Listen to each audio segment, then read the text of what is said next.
ఈరోజు కూడా కోరుకుంటున్నా sir, if it is not now it is never. నవ్వు అంటే ఈ సంవత్సరం అని కాదు సార్, నవ్వు అంటే 2025 2026 అని కాదు సార్, బట్ ఈ తలనొప్పికి మాత్రం శాశ్వత పరిష్కారాన్ని తీసుకోవాలి సార్. ప్రజలందరికీ మనం తేటతెల్లంగా చెప్పాలి సార్.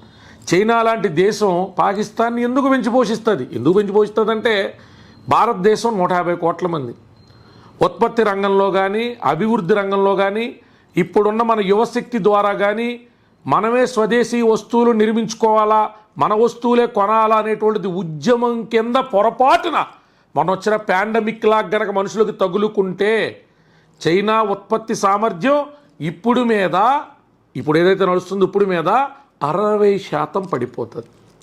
వారి ఎగుమతులు ఆగిపోతాయి. అమెరికా లాంటి దేశానికి ఉన్నటువంటి భయం కూడా అంతే. ఇప్పుడు అక్కడ ఉన్న టాప్ కంపెనీలు అన్నింటికి దిగ్గజాల కింద ఉన్నటువంటి వ్యక్తులందరూ ఎవరు? భారత సంతతే కదా.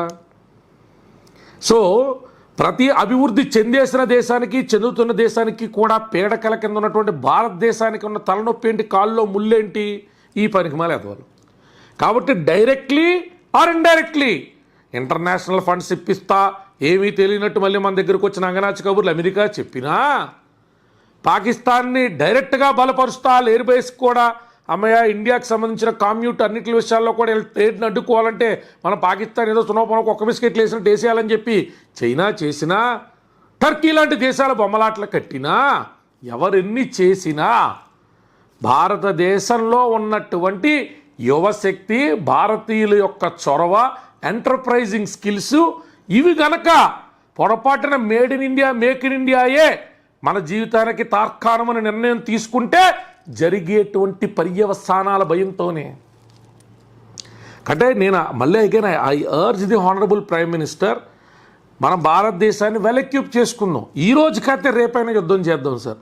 ఆ యుద్ధం భౌతికపరమైనటువంటి యుద్ధమా, ఆ యుద్ధం అనేటువంటిది ప్రపంచ దేశాలను మనం భయపెట్టి ఎదవలకు సహాయ నిరాకరణ చేయించడమా, అన్యాక్రాంతం చేసైనా అక్కడున్న ప్రజల్లో తిరుగుబాటు తీసుకొచ్చి ఇలాంటి ఎదవలు ఎవరైతే అక్కడ మొన్నటికి సంబంధించిన మిలిటరీ హెడ్ మాట్లాడిన పనికిమాల మాటలు ఉన్నాయి, ఆడు మాట్లాడిన 10 రోజులకి మన మీద దాడి జరిగింది కాశ్మీర్లో, పెహల్గాంలో.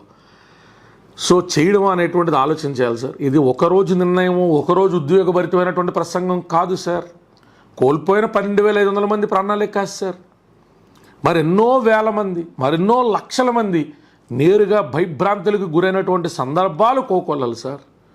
హైదరాబాద్ మహానగరంలో గోకుల్ చాట్ దగ్గర బ్లాస్ట్ జరిగింది అన్న, దిల్సుఖ్ నగర్లో బ్లాస్టులు జరిగినాయి అన్న, భారతదేశం రకరకాల ప్రదేశాల్లో అమాయకులు, సామాన్యులు, చిన్నపిల్లలు, అప్పుడే మార్కెట్కి వెళ్ళి ఏదో తెచ్చుకుందాం అనుకుని కుటుంబాలు చిన్నా భిన్నం అయిపోయినటువంటి దాష్టికాలకి నేరుగా దోహదపడ్డ